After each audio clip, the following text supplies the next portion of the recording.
Hello viewers welcome to my YouTube channel पिला माने last video रे आमे टाइम कोन टेंस कोन टाइम आउट टेंस भितर डिफरेंस कोन टाइम केते प्रकार टेंस रो कोन सब फॉर्म रही छी से विषय रे पढिथिली। तो आज आमे टेंस रो जो विभिन्न फॉर्म भितरु प्रेजेंट टेंस रो प्रथम फॉर्म प्रेजेंट सिंपल विषय रे पढिबा। तो ता पूर्वरु जो व्यूअर्स माने मो वीडियो को प्रथम थर पे देखुछ तुम्हें माने मो यूट्यूब चैनल को सब्सक्राइब कर दियो एवं नोटिफिकेशन बेल को प्रेस कर दियो जहा फल रे मो द्वारा पढ़ा जाउथिबा समस्त वीडियो सर्वप्रथमे तुम पाखक पहुँची पारिबो। तो देरी न करी चलो आमे आरंभ करिबा आज क्लास को। प्रेजेंट सिंपल पिले क्यों केस रे व्यवहार हुए बा क्यों क्षेत्र रे प्रेजेंट सिंपल टेंस टा व्यवहार करा जाय हमें जानिबा। तो प्रथम केस होउची हैबिचुअल एक्शन माने कोन पिले जहा कि हमर अभ्यासगत काम जो काम हमें नीतिदिनिया करू सबुदिन को काम करू सबुदिन जो आमे काम करू से सब क्षेत्र रे हमें प्रेजेंट सिंपल व्यवहार करि परिबा। तापरे आसला जनरल ट्रुथ माने कोन पिले साधारण सत्यर उदाहरण कौन ना सूर्य पूर्व दिगरे उदय हुंती एटा गोटे साधारण सत्य। तापरे आसिला साइंटिफिक ट्रुथ कौन पिले वैज्ञानिक सत्यर गोटे उदाहरण कौन जल 100 डिग्री सेल्सियस तापमात्रा रे फुटे एटा गोटे वैज्ञानिक सत्य। तापरे रहिला फिक्स्ड प्रोग्राम माने कौन पिले जो कार्यक्रम हवा पाई आगरू स्थिर हो सारी थाए सेटा होची स्थिरीकृत क्रम।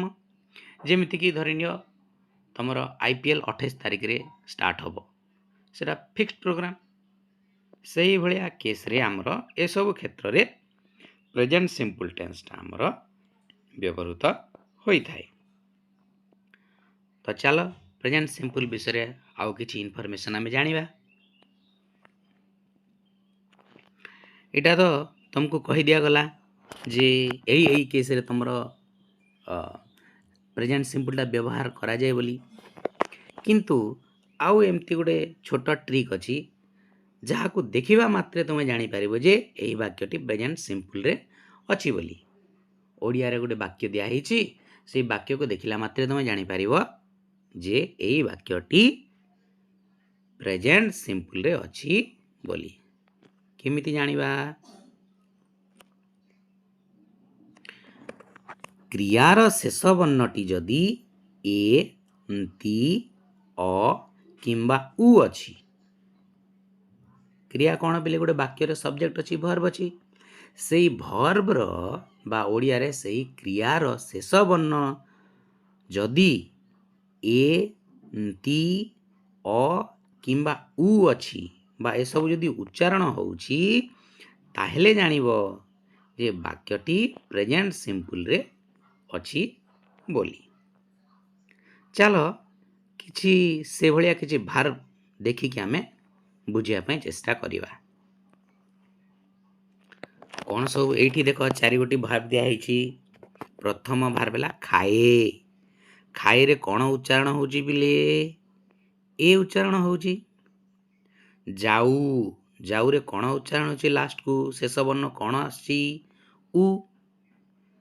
तापर अछि खेलंती रे शेष वर्ण कोन अछि न्ति। पढ़ रे शेष वर्ण कोन आसी अ। तेणु एमिति जे कोनसी क्रियार शेष वर्ण जदि ए न्ति अ किंबा उ अछि ताहेले तुमे जानिबो जे वाक्यटी प्रेजेंट सिंपल रे अछि बोली। बुझि पारुछ पिला माने ठीक अछि ताहेले एबे हमें जानि गले एई वाक्यटी प्रेजेंट सिंपल रे अछि बोली।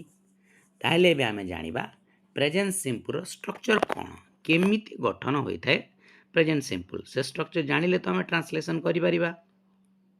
चलो देखिबा स्ट्रक्चर ऑफ प्रेजेंट सिंपल किपरि थाए प्रेजेंट सिंपल टा किपरि गठन होइकी थाए सेटा होची सब्जेक्ट प्लस भार्ब सब्जेक्ट लागिबो ता संगे भार्ब लागिबो एवं आवश्यक स्थले जदि दरकार हुए तेबे एस किंबा एस व्यवहार करा जाए भार्ब संगे ताहले केउ केस रे एस किंबा एस व्यवहार करा जाए चलो बुझिबा जदि सब्जेक्ट टी थर्ड पर्सन सिंगुलर नंबर होइथिबो पर्सन आउ नंबर विषय में गोटे सेपरेट क्लास टे करिछि तमे देख जाय कि जानि परिबो जदि सब्जेक्ट टी थर्ड पर्सन सिंगुलर नंबर होइछि तेबे ही भार्ब शेष रे एस किंबा एस जोग हबो ताहेले ही भार्ब रे एस किंबा एस जोग हबो आ जदि subject third person singular number नुह ताहेले एस एस जोग हेबो नाही सेटा डायरेक्टली सब्जेक्ट प्लस भार्ब तमरा रहिबो बुझि पारछ पिला माने एबे तुम मन गोटे प्रश्नटे सृष्टि होउथिबो जे सर थर्ड पर्सन सिंगुलर जदि सब्जेक्ट हे गला ताहले तो एस एस लगेबार अछि एस कोठी लगेबा आ एस कोठी लगेबा चलो ताकू भी हमें बुझिबा जदि सब्जेक्ट टी थर्ड पर्सन सिंगुलर नंबर थाई भार्ब र शेष वर्ण भावेल अछि भावेल माने कोन बिले ए ई आई ओ यू जदि आमर subject third person singular number हे गला आउ भार्ब र शेष वर्ण जदि भावेल अछि ए ई आई ओ यू भितरे अछि ताहेले से भार्ब शेष रे तमर यस हबो किंतु सब्जेक्ट टी थर्ड पर्सन सिंगुलर थाई भार्ब र शेष वर्ण जदि कॉन्सोनेंट हैला ताहेले भार्ब र शेष रे एस हुए एडी बाय मिस्टेकली यस मु कर देछि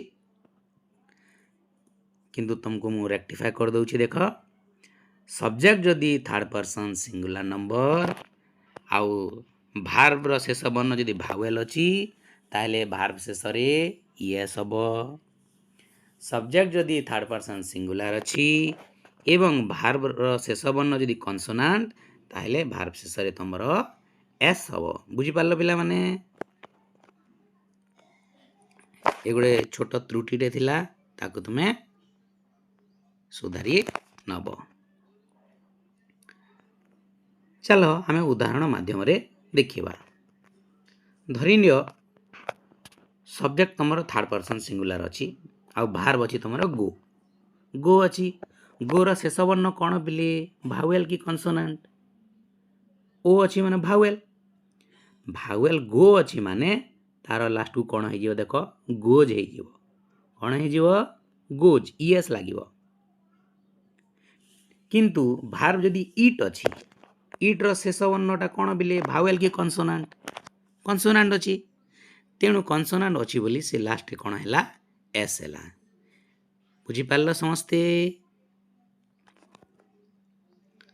मु आउ थरे रिपीट करि दउछि सब्जेक्ट जदि थर्ड पर्सन सिंगुलर नंबर हेछि एवं भार्ब र शेष वर्ण जदि भावेल अछि ताहले भार्ब शेष रे यस हबो एवं subject third person singular number थाई भार्ब जदि तमर कॉन्सोनेंट अछि ताहले भार्ब शेष रे एस जोग हेबो बुझि पारलो पिला माने बहुत बढ़िया चलो एबे हमें ट्रांसलेट करिबा तीन गोटे उदाहरण नेकी केमती हमें सिंपल प्रेजेंट वाक्य जदि ओडिया रे अछि ताको केमती ट्रांसलेट करिबा सेटा हमें देखिबा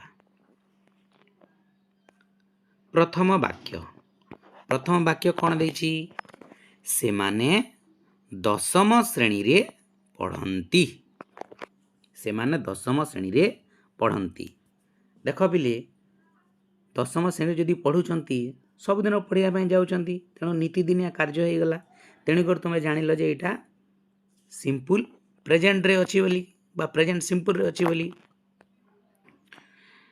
तापरे हमें जीवा भार्ब को अच्छा बिले कहिला देखी एटी भार्ब कोन अछि भार्ब अछि पढ़ंती कोन अछि पढ़ंती तो तुमको जो मुडे छोटा ट्रिक टे देइथिली ଭାର୍ବର ଶେଷ ବର୍ଣ୍ଣ ଯଦି ଏ ତି ଅ ଉ ଅଛି ତାହେଲେ ମଧ୍ୟ ତୁମେ ଜାଣିପାରିବ ଯେ ବାକ୍ୟଟି ପ୍ରେଜେଣ୍ଟ ସିମ୍ପଲ ଅଛି ବୋଲି।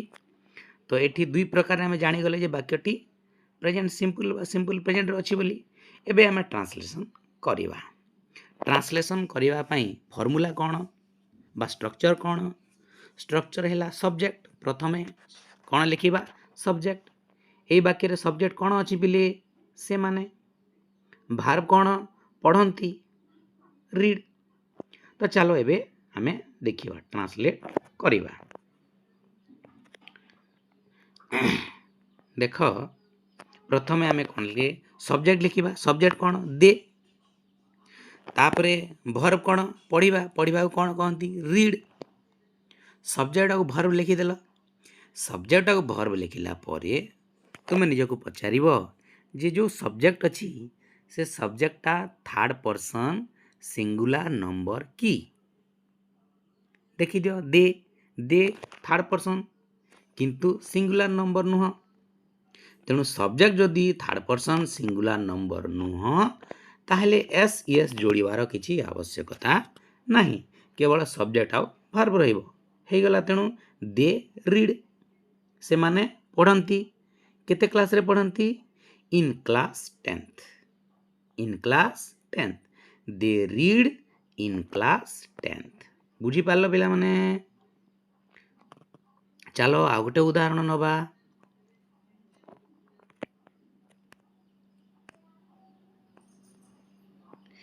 ବିନୟ ପ୍ରତ୍ୟେକ ଦିନ ବିଦ୍ୟାଳୟକୁ ଆସେ। ସବଜେକ୍ଟ କ'ଣ ବିଲେ? ବିନୟ। ଭାର୍ବ କ'ଣ ଅଛି? ଆସେ। ଆସେରେ କ'ଣ ଉଚ୍ଚାରଣ ହେଉଛି ପିଲେ? ଏ ଉଚ୍ଚାରଣ ହେଉଛି। ଏ ଉଚ୍ଚାରଣ ଯଦି ହେଉଛି ତାହେଲେ ତୁମେ ଜାଣିଲ ଯେ ବାକ୍ୟଟି ପ୍ରେଜେଣ୍ଟ ସିମ୍ପଲରେ ଅଛି ବୋଲି। ତାପରେ ଆମେ ଟ୍ରାନ୍ସଲେଟ୍ କରିବା। ଟ୍ରାନ୍ସଲେଟ୍ କରିବା ପାଇଁ ଫର୍ମୁଲା କ'ଣ ଅଛି ଆମ ପାଖରେ? ସବଜେକ୍ଟ ପ୍ରଥମେ ଲେଖିବା। ସବଜେକ୍ଟ କ'ଣ? ବିନୟ। ତାପରେ ଲେଖିବା ଭର୍ବ। ଭର୍ବ କ'ଣ? ଆସିବାଟା। ଚାଲ କେମିତି ତାର ଲେଖା ହେଇଛି ଆମେ ଦେଖିବା। ବିନୟ ପ୍ରଥମେ ଲେଖିଲ ସବଜେକ୍ଟ ବିନୟ, ତାପରେ ଲେଖିଲେ ଭାର୍ବ ବିନୟ। ଆସେ। ଆସେକୁ କ'ଣ କହନ୍ତି? କମ୍। ବିନୟ କମ୍ ଲେଖିଦେଲ। ତାପରେ ତୁମ ମନରେ ପଚାରିବ ବିନୟ ସବଜେକ୍ଟଟି ଥାର୍ଡ ପର୍ସନ ସିଙ୍ଗୁଲାର ନମ୍ବର କି? ତ ଫାର୍ଷ୍ଟ ପର୍ସନ ତ ଆଇ ଆଉ ଉଇ, ସେକେଣ୍ଡ ପର୍ସନ ୟୁ, ତାକୁ ଛାଡ଼ିକି ଯାହା ନାଉନ୍ ପ୍ରୋନାଉନ୍ ରହିଲା ସବୁ ଥାର୍ଡ ପର୍ସନ। ତାହେଲେ ଜାଣିଗଲେ ଯେ ବିନୟଟା ହେଉଛି ଥାର୍ଡ ପର୍ସନ। ତାପରେ ସିଙ୍ଗୁଲାର କି ପ୍ଲୁରାଲ? ବିନୟ ଜଣେ ବ୍ୟକ୍ତି, ତେଣୁ ଏଇଟା ହେଉଛି ସିଙ୍ଗୁଲାର। ତେଣୁ ବିନୟ ସବଜେକ୍ଟଟି ଆମର ଥାର୍ଡ ପର୍ସନ ସିଙ୍ଗୁଲାର ଆମେ ଜାଣିଗଲେ। ଯଦି ସବଜେକ୍ଟଟି ଥାର୍ଡ ପର୍ସନ ସିଙ୍ଗୁଲାର ତାହେଲେ ଆମେ ଭାର୍ବ ଶେଷରେ ଏସ୍ କିମ୍ବା ଇଏସ୍ ହେବ। ତ କମ୍ର ଶେଷ ବର୍ଣ୍ଣ କ'ଣ ଅଛି ପିଲେ? ଭାୱେଲ ଅଛି, କନସୋନାଣ୍ଟ ଅଛି। କମ୍ର ଶେଷ ବର୍ଣ୍ଣ ଇ। ଇଟା ହେଉଛି କ'ଣ? ଗୋଟେ ଭାୱେଲ। ତେଣୁକରି ସେ ଭାର୍ବ ଶେଷରେ କ'ଣ ହେବ? ତମର ଇଏସ୍ ହେବ। ତେଣୁକରି ଏଠାରେ କମ୍ସ ହେଇଛି। ବିନୟ କମ୍ସ। ବିନୟ ଆସେ। କୋଉଠିକି ଆସେ? ସ୍କୁଲକୁ ଆସେ। To school. କେବେ କେବେ ଆସେ? ପ୍ରତ୍ୟେକ ଦିନ ଆସେ। ତେଣୁ ସେଟା ହେଉଛି everyday. Binay come school everyday. ତ ଚାଲ ଆଉ ଗୋଟେ ଉଦାହରଣ ମାଧ୍ୟମରେ ଆମେ ବୁଝିବା। 3 ନମ୍ବର ବାକ୍ୟ ହେଉଛି ନିପୁ ବଣରେ ଗଛ କାଟେ। ତ ଭାର୍ବ କ'ଣ ବିଲେ? କାଟେ। କାଟେରେ ଏ ଉଚ୍ଚାରଣ ହେଉଛି। ତେଣୁ ଆମେ ଜାଣିଗଲେ ଯେ ଏହା ପ୍ରେଜେଣ୍ଟ ସିମ୍ପଲରେ ଅଛି। ତାହେଲେ ଆମେ ଟ୍ରାନ୍ସଲେଟ୍ କରିବା। ପ୍ରଥମେ ଲେଖିବା ସବଜେକ୍ଟ। ସବଜେକ୍ଟ କ'ଣ ଏଇଠି? ନିପୁ। ତ ଦେଖ କେମିତି ଲେଖା ହେଇଛି? ନିପୁ ଲେଖାଗଲା। ସବଜେକ୍ଟ ପରେ କ'ଣ ଲେଖା ହେବ ପିଲେ? ଭର୍ବ। ଭର୍ବ କ'ଣ? କାଟେ। କାଟିବା ଗୁଡ଼ିକୁ କ'ଣ କହନ୍ତି? କଟ୍। ନିପୁ କଟ୍ ହେଇଗଲା। ଏବେ ଆମେ ପଚାରିବା ନିଜକୁ ନିଜେ ଯେ ନିପୁଟା ଥାର୍ଡ ପର୍ସନ ସିଙ୍ଗୁଲାର ନମ୍ବର କି? ତ ବିନୟ ଭଳିଆ ନିପୁ ମଧ୍ୟ ଗୋଟେ ଥାର୍ଡ ପର୍ସନ ସିଙ୍ଗୁଲାର। କିନ୍ତୁ ଭାର୍ବର ଶେଷ ବର୍ଣ୍ଣ କ'ଣ ଅଛି? ଟି ଅଛି। ଟି ମାନେ କ'ଣ? କନସୋନାଣ୍ଟ। କନସୋନାଣ୍ଟ ଥିଲେ ଭାର୍ବ ଶେଷରେ କ'ଣ ହୁଏ? ଏସ୍ ହୁଏ। ତେଣୁ କ'ଣ ହେଇଯିବ ଏଠି? ନିପୁ କଟ୍ସ, ନିପୁ କାଟେ, କ'ଣ କାଟେ? ଟ୍ରି। ନିପୁ କଟ୍ସ ଟ୍ରି, କେଉଁଠି କାଟେ? In the forest. Nipu cuts tree in the forest. ତାହେଲେ ପିଲାମାନେ ତୁମେ ବୁଝିଗଲ ପ୍ରେଜେଣ୍ଟ ସିମ୍ପଲରେ ଯେତେବେଳେ ଗୋଟେ ବାକ୍ୟ ଅଛି ବୋଲି ତୁମେ ଜାଣିଲ, ତାହେଲେ କେଉଁଭଳି ଭାବରେ ତୁମେ ତାହାକୁ ଟ୍ରାନ୍ସଲେଟ୍ କରିପାରିବ ତୁମ ପାଖରେ ମୁଁ କ୍ଲିଅରଲି ବୁଝେଇଲି। ମୁଁ ଆଶା କରୁଛି ଭିଡ଼ିଓଟି ତୁମମାନଙ୍କୁ ବହୁତ ଭଲ ଲାଗିଥିବ, କନସେପ୍ଟଟି ତୁମକୁ ସୁନ୍ଦର ଭାବରେ ତୁମମାନଙ୍କୁ ଛୁଇଁଥିବ ଏବଂ ତୁମେ ବୁଝିପାରିଥିବ। ଏବଂ ଏଇଭଳିଆ ବାକ୍ୟ ଯଦି ଆସିଲା ତାହେଲେ ନିହାତି ଭାବରେ ତୁମେ ତାକୁ ଟ୍ରାନ୍ସଲେଟ୍ କରିପାରିବ ବୋଲି ମୋର ଆଶା ଓ ବିଶ୍ୱାସ। ତଥାପି ତୁମ ମନରେ ଯଦି କିଛି ଡାଉଟ୍ ଅଛି ତାହେଲେ ମୋତେ କମେଣ୍ଟ ମାଧ୍ୟମରେ ଜଣାଇବ